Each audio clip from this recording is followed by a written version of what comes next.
Merci, bonjour à toutes et tous. Donc, merci pour l'invitation, ravi d'être parmi vous. Donc, en quelques mots, pour juste préciser d'où je parle, entre guillemets, donc je ne travaille pas du tout dans le domaine du vin. En fait, ça fait une trentaine d'années que je suis enseignant-chercheur autour de ce qu'on appelle l'IA actuellement. Alors, je prends juste le timing pour être sûr de respecter. Et donc, ce qui m'a permis à l'origine, ce qu'on discutait hier soir, c'était un sujet plutôt de laboratoire, en fait, finalement, puisque c'est très, très ancien, hein, l'IA. C'était plutôt un sujet de laboratoire qui avait quelques applications en industrie, ce qu'on appelle en contrôle non destructif ou des choses comme ça. Et puis, je vais enfoncer des portes ouvertes, mais on a vu cette explosion ces dernières années autour de ce sujet. Et finalement, j'ai une autre casquette, à savoir que je suis directeur d'un laboratoire commun avec une entreprise.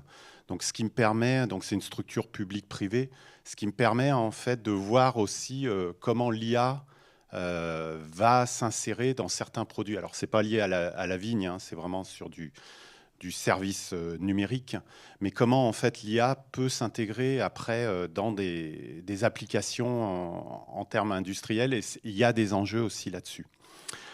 Alors, je propose de rentrer tout de suite dans le vif du sujet. Donc, l'idée en fait de cette présentation, c'est essayer d'une manière, j'espère, la plus pédagogique possible, à faire quelques focus sur des éléments en fait constitutifs de ce qu'est une méthode d'intelligence artificielle.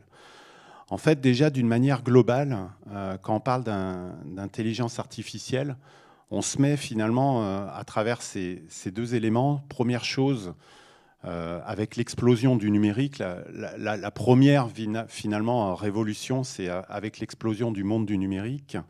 On génère dans énormément de domaines, bien sûr, un grand volume de données, et en fait qui peuvent être utilisés, qui peuvent être valorisés, soit pour réaliser des gains d'efficacité en matière de production, de services, mais aussi on oublie des fois qu'il y a quand même ce volet-là, en termes d'amélioration des conditions de vie. On parle beaucoup de e-santé, par exemple, et d'ailleurs la santé a été un des éléments très importants dans le développement des algorithmes d'intelligence artificielle. Et finalement, quand on parle d'intelligence artificielle, on va englober souvent des stratégies qui, à partir je dirais, de cette analyse de ce gros volume de données numériques, on va essayer d'extraire des informations, de résumer, d'extraire des informations utiles pour prendre des décisions, comme ça a été dit dans l'introduction, pour prendre des décisions, pour aider au diagnostic, etc., etc. Et en fait, finalement, à partir de ce traitement des informations, c'est là où on va dire que l'environnement de travail, la machine, quand on parle de robotique par exemple, où les objets connectés deviennent intelligents.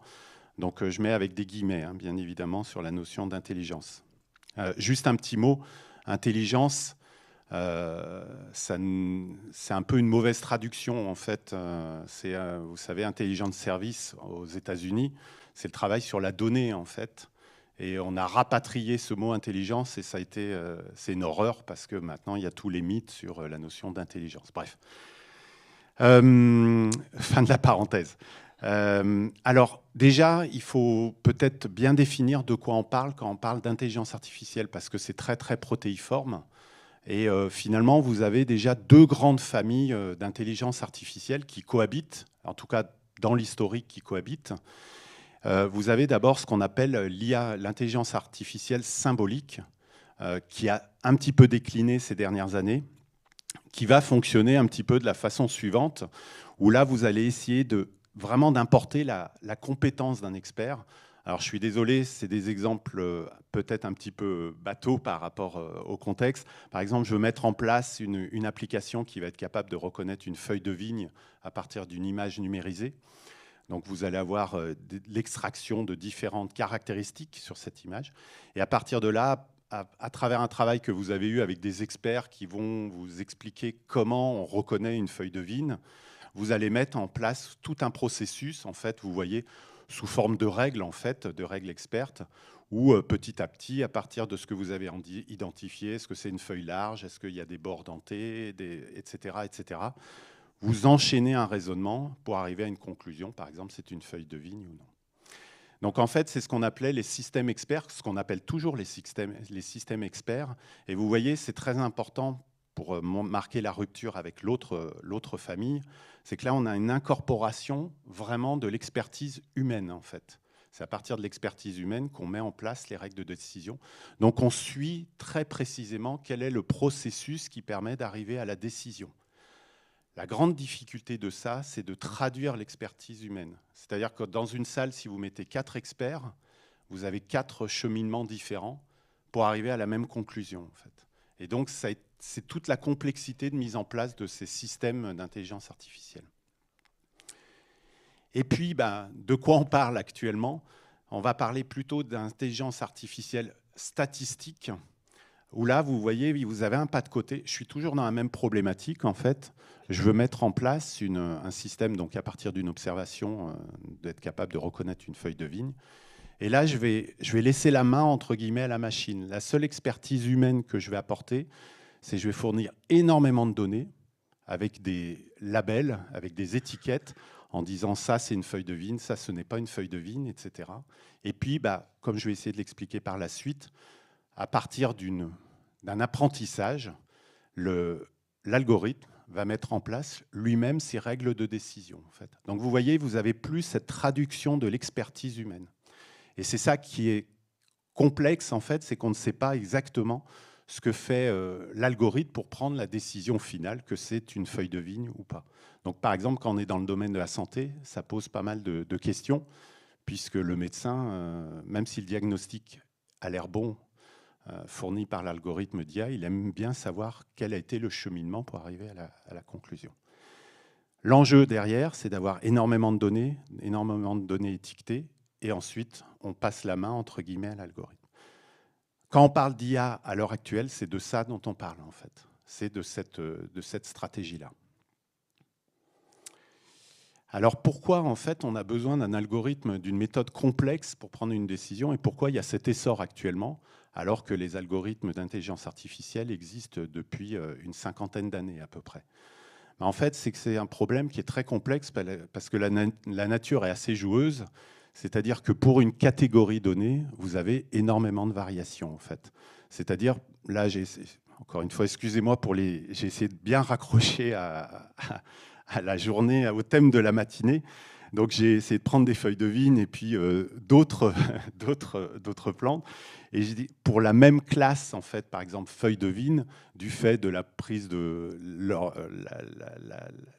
les conditions d'acquisition, etc., vous avez énormément de variabilité. Donc nous, avec notre cerveau humain, on est capable de qualifier ces variabilités, mais pour un algorithme, une machine, c'est très compliqué d'arriver à comprendre ces variabilités.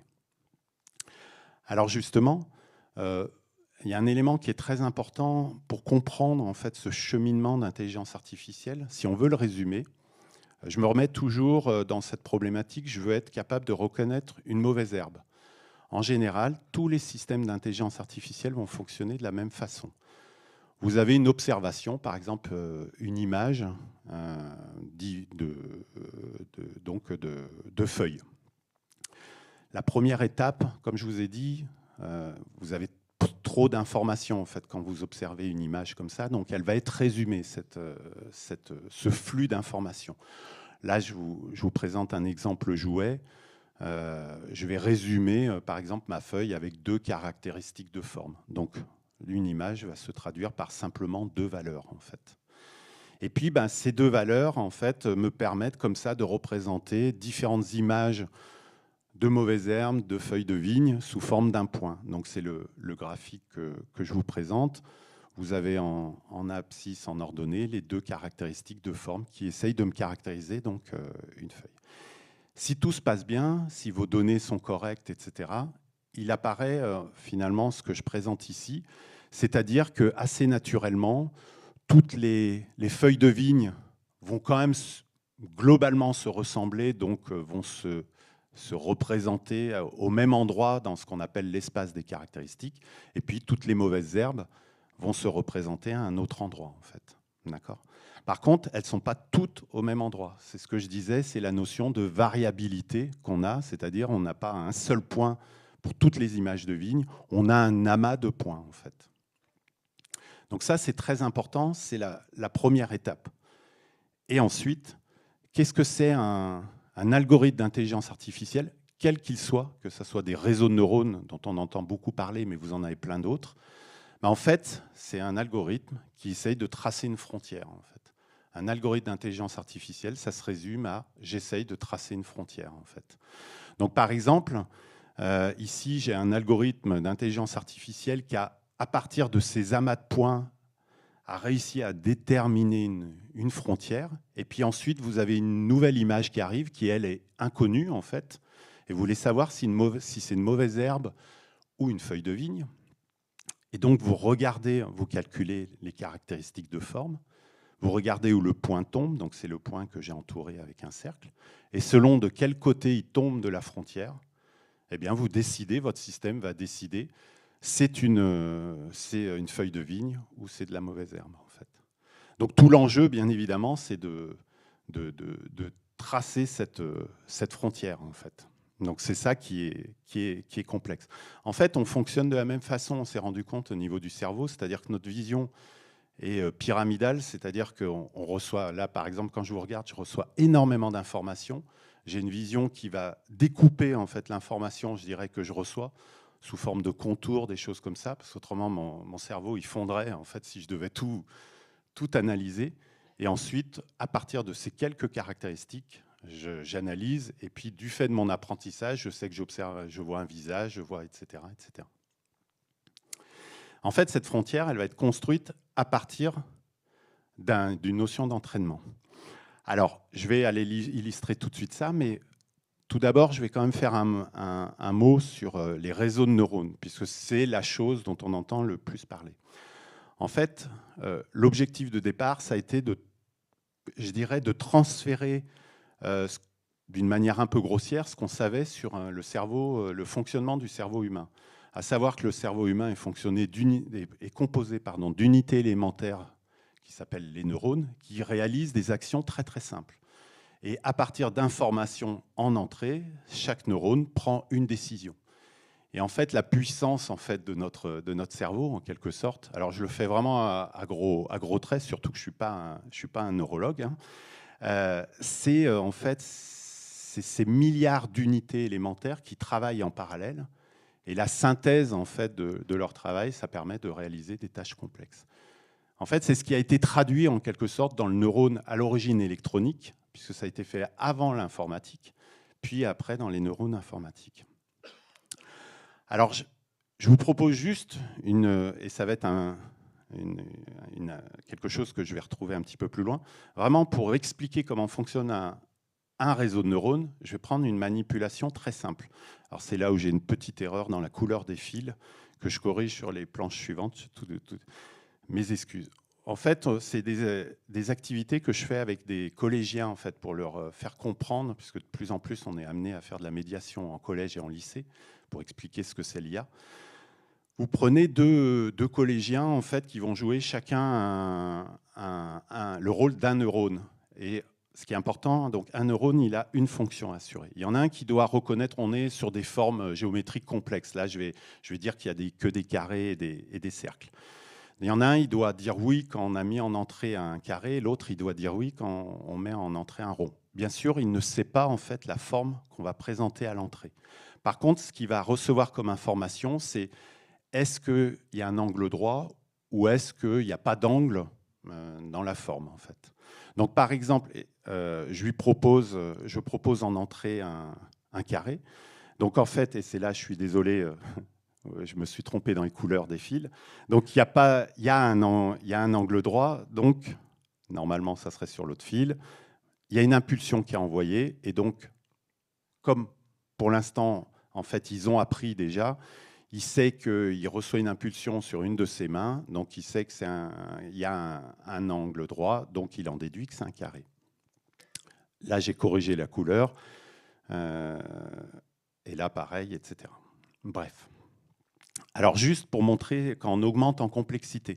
Maintenant, j'augmente un peu le problème, c'est-à-dire que je veux reconnaître des formes carrées, des formes circulaires, et aussi une notion de couleur ou pas de couleur.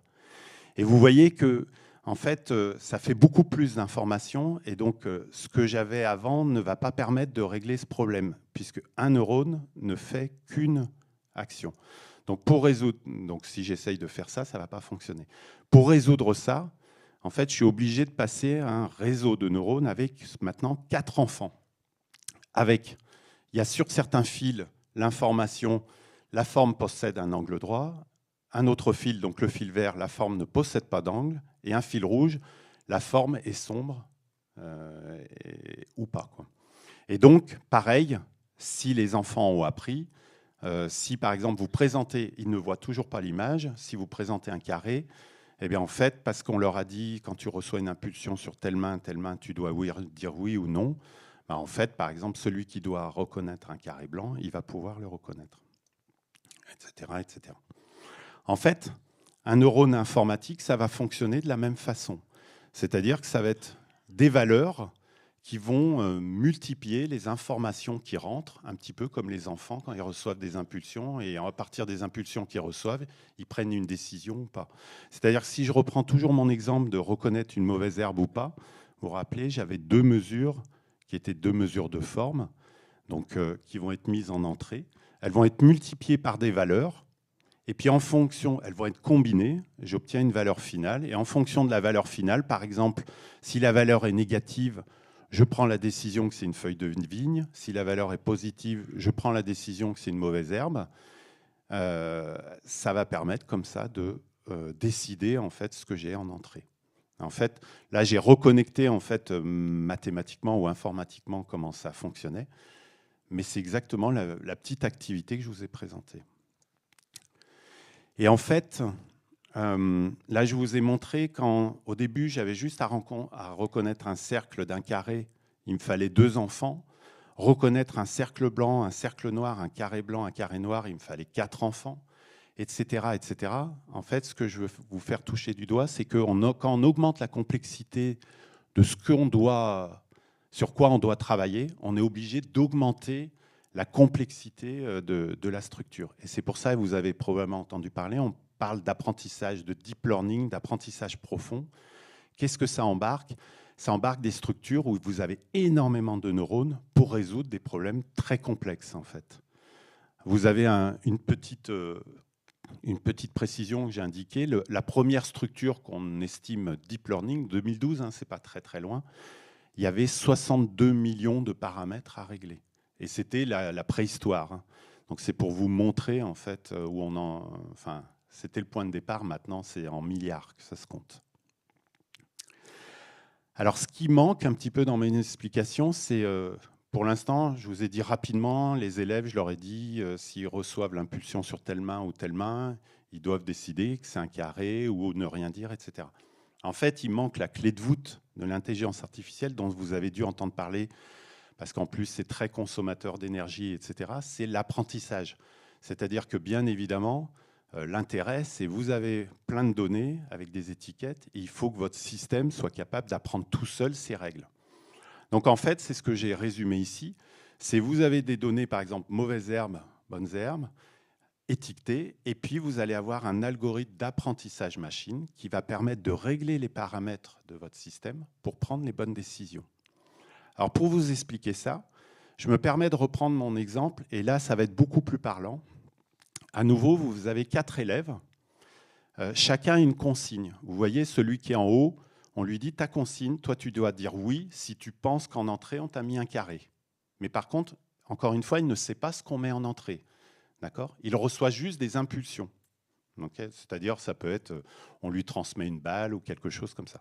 Et puis ainsi de suite, le deuxième, il doit reconnaître un cercle, etc. En entrée, là, je vais présenter un carré. Donc, qu'est-ce qui se passe? Un carré, ça possède un angle droit, donc il va y avoir une impulsion qui va être envoyée sur les fils noirs. Bien sûr, pas d'impulsion sur le fil vert. Et comme c'est un carré blanc, pas d'impulsion sur le fil rouge. Donc, il se passe ça. Les 4 enfants reçoivent une impulsion. Au début, un algorithme, et donc les enfants aussi, ils ne savent pas comment ils doivent conclure par rapport à les informations qu'ils reçoivent. Donc, en fait, ils tentent des réponses aléatoires. C'est ce que font les algorithmes au début. Donc, par exemple, l'enfant qui est en haut, il dit « Non, ce n'est pas un carré qu'on a mis en entrée, puisqu'il ne sait pas du tout, pour l'instant, à partir des infos qu'il reçoit, ce qu'il doit répondre. » Et les autres, ils font la même chose. Et en fait, à ce moment-là, vous avez ce qu'on appelle un superviseur. Et c'est pour ça que peut-être vous avez entendu la notion d'apprentissage supervisé. C'est-à-dire, vous avez un professeur qui va dire à chacun, à chaque élève, au premier, il va lui dire « C'est faux ce que tu as dit ». Au deuxième, il va lui dire « C'est faux ce que tu as dit ». Au troisième, il va lui dire « C'est oui, c'est bon, etc. » Et à ce moment-là, vous recommencez avec d'autres données de votre ensemble d'apprentissage. Par exemple, je mets ici un carré noir, un cercle noir, je vais y arriver. Donc les impulsions partent sur le fil vert et aussi sur le fil rouge, puisque la forme est sombre, et rebelote. Donc le premier élève va dire non, deuxième non, oui, et à nouveau, le superviseur va jouer son rôle, etc. Et en fait, si vous faites avec une classe, où, en gros, en 5, 6, 7 itérations, les élèves apprennent. C'est-à-dire qu'après, une fois que vous avez fini, allez, en 10 fois, vous faites cette manip en changeant les images que vous mettez en entrée, etc. Et ben, vous pouvez arrêter. Et puis, vous arrivez, il n'y a plus de superviseur, vous arrivez avec, je ne sais pas, un cercle noir, vous le mettez en entrée, les impulsions portent, et les enfants sont capables de dire, donc par exemple, les 3 premiers vont dire non, et le 4e va dire oui, en fait. Alors qu'ils ne voient pas l'image qui est en entrée, c'est juste à partir des informations qu'ils reçoivent en termes d'impulsion. En fait, un apprentissage d'intelligence artificielle, ça fonctionne comme ça. C'est-à-dire qu'à l'origine, on ne sait pas, on a plein de données, on les présente à l'algorithme, il tente des réponses. Comme vous avez les bonnes réponses, il y a une comparaison. Et puis, vous avez un algorithme qui vous permet d'ajuster les poids. Là, c'est les poids, c'est juste qu'est-ce que je reçois, etc. Mais c'est juste une vision de l'esprit. Et petit à petit, vous allez mettre en place un système, par exemple ici, qui sera capable de reconnaître des formes, etc. C'est comme ça que fonctionne l'intelligence artificielle et notamment son apprentissage. Alors juste, je regarde je ne sais pas, au niveau timing, je suis un petit peu perdu. Juste un élément sur la notion de biais dont on entend beaucoup parler. En fait, la notion de biais et donc d'erreurs liées aux algorithmes d'intelligence artificielle, en fait. Il faut faire attention avec cette notion, c'est-à-dire qu'un algorithme, d'une manière rigoureuse, n'a pas de biais, puisque sur un ordinateur, c'est à base d'addition, de soustraction, etc. Donc sur un ordinateur, quand vous faites 1 plus 1, vous avez toujours 2. En fait, ce n'est pas l'algorithme qui a des biais, c'est son paramétrage. Pour bien comprendre cette notion de biais, j'ai repris mon petit exemple, vous savez, mauvaise herbe, herbe de vigne. Et puis regardez en fait ce qui s'est passé dans mon ensemble d'apprentissage. J'avais très peu ou des images de mauvaises herbes qui étaient peu représentatives. Vous avez vu, tous les points rouges sont tous concentrés dans une zone en fait. J'ai peu de variété en fait. À ce moment-là, ce qui s'est passé, donc je vous rappelle, après apprentissage, ça revient à tracer une frontière. La frontière est représentée. Vous voyez, il a fait une frontière qui est très décalée. À ce moment-là, il y a un individu inconnu qui arrive, qui est une mauvaise herbe. Mais le problème, qui n'avait pas été, pas lui exactement, mais en termes de représentativité, il n'avait pas été observé pendant l'apprentissage. Donc vous voyez, le point, il tombe de l'autre côté de la frontière. Et donc, mon algorithme d'intelligence artificielle, qu'est-ce qu'il va dire? Il va dire, ah ben non, c'est une feuille de vigne, il faut la conserver. En fait, c'est ça le biais. Ce n'est pas du tout la notion, il n'y a pas de biais au niveau de l'algorithme, c'est dans votre corpus d'apprentissage, vous avez un biais, et puis là, graphiquement, on voit tout de suite pourquoi il faut de la variété en fait, dans les ensembles d'apprentissage. Et ça, c'est très important en termes d'application, c'est-à-dire qu'il ne faut pas surspécialiser en fait, votre algorithme d'apprentissage. Je prends 2 minutes. 2 minutes. OK. Juste pour vous parler des chatbots basés IA. En fait, tout ce que je vous ai expliqué, vous retrouvez ça dans les chatbots, donc ChatGPT par exemple. C'est-à-dire que, en fait, comment ça fonctionne, en quelques mots, vous allez taper un prompt, donc un texte, où vous demandez quelque chose. Et à ce moment-là, la première étape, et c'est ça qui est très important, c'est comme c'est du texte, vous allez avoir une traduction de ce texte, pareil, toujours sous forme de points. Chaque mot, en quelque sorte, alors je simplifie, mais chaque mot va être représenté sous forme d'un point. toujours avec cette notion des caractéristiques. Alors l'enjeu, c'est ce que je représente ici, c'est qu'en fait, dans cette représentation, les mots qui ont des sens proches soient proches dans leur représentation.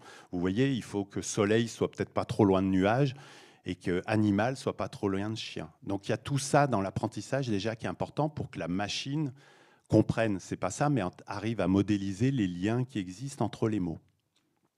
Donc, pardon. Et puis ensuite, comment va fonctionner l'apprentissage en fait sur un chatbot? Vous extrayez tout ce qu'il y a sur la toile, toute une série de textes.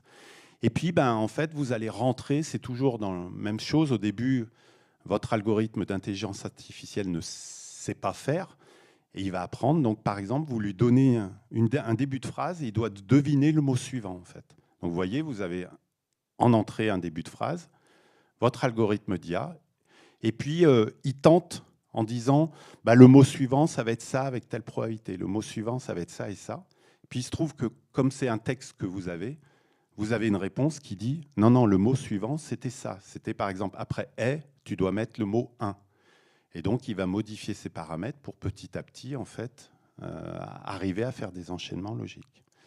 Et donc, après apprentissage, qu'est-ce qui se passe quand vous utilisez un chatbot?